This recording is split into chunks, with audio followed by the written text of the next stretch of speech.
சளி, இருமல் இந்த மாரி டைம்ல என்னென்னலாம் சாப்பிடலாம் அப்படிங்கிறதுல இன்னைக்கு ஒரு முக்கியமான சாப்பாடு இது. இது வந்து உடம்புக்கு ரொம்ப சூடுன்னு சொல்லுவாங்க. அதனாலயோ என்னவோ சளி பிடிச்ச டைம்ல இத வந்து அதிகமா சேர்த்துக்கிட்டா நல்லது.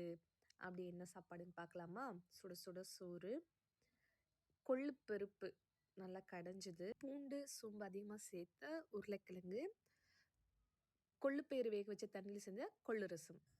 கொஞ்சமான சாப்பாட்டுல நெறைய ரசம், நெறைய பருப்பு போட்டு நல்லா பெசஞ்சு சாப்பிட்டா சூப்பரா இருக்கும். வீடியோ பிடிச்சிருந்தா லைக் பண்ணுங்க. சேனல சப்ஸ்கிரைப் பண்ணுங்க.